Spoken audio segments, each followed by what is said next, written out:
What if I told you there was a way to improve the health and well-being of a city while also improving the local economy? There is a way, and it's called green space. Today we will learn all about green space and the benefits they bring to society. We will do that by going over some research. I'll break this research down into 3 sections. First, we will talk about what green spaces are. Then, we will discuss the benefits green spaces bring. Finally, we will talk about some creative ways cities are building green spaces. Let's begin with what exactly is a green space? According to the U.S. Environmental Protection Agency, green spaces are areas of land that have grass, trees, shrubs, or other vegetation. Some examples of green spaces are parks, community gardens, and even cemeteries. Green spaces serve multiple purposes, but are usually meant to be used for recreation activities, exercise, community events, and just for relaxation. Now that we know what a green space is, let's talk about some of the benefits green spaces bring.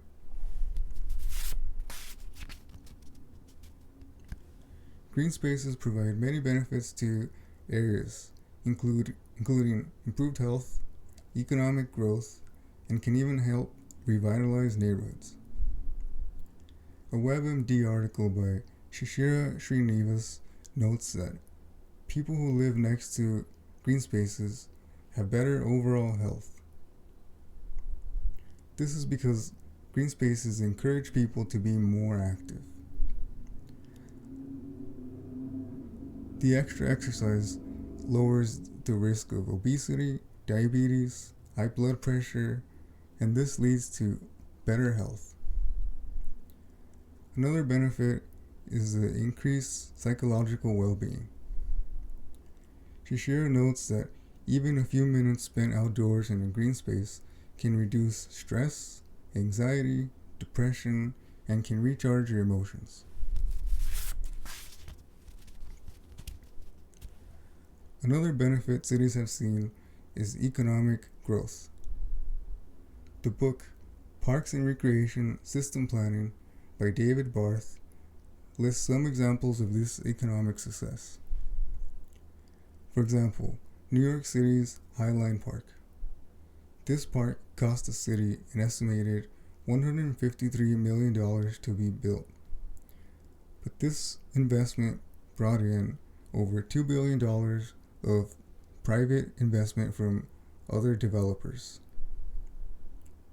This shows that developers want to build in areas that have green space. We went over the economic impact and the physical and mental health benefits that green spaces bring. Next, we will discover how cities are planning and building green spaces with limited resources. As more and more people move into densely populated cities, cities are running out of usable land. So how do cities build green space with limited space? The good thing is, there are many creative ways to build even in densely populated areas.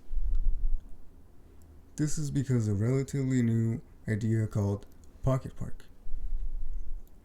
Pocket parks are tiny parks that are built in awkwardly shaped plots of land. These plots of land are usually too small for regular development.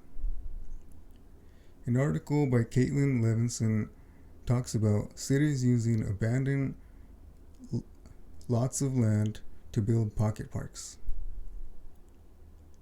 Also, some cities are planning pocket parks along streets and even on sidewalks.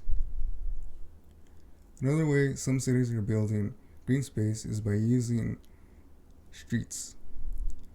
These streets they're closed down and are used to build temporary parks.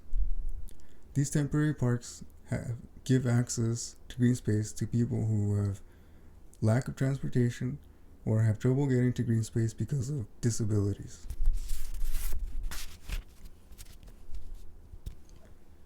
Now that we have learned all about green space, I want to go over some of the most important points.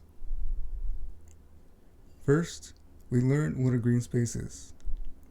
Then we went over some of the proven benefits green spaces provide.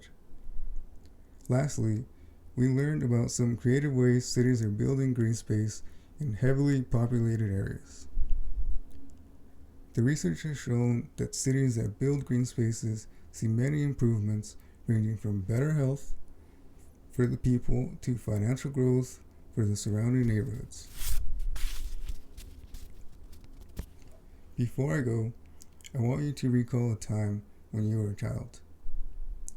Remember the first time your parent or a loved one took you to your local park. How did it make you feel? That feeling is why everyone should have easy access to green space, regardless of where you live.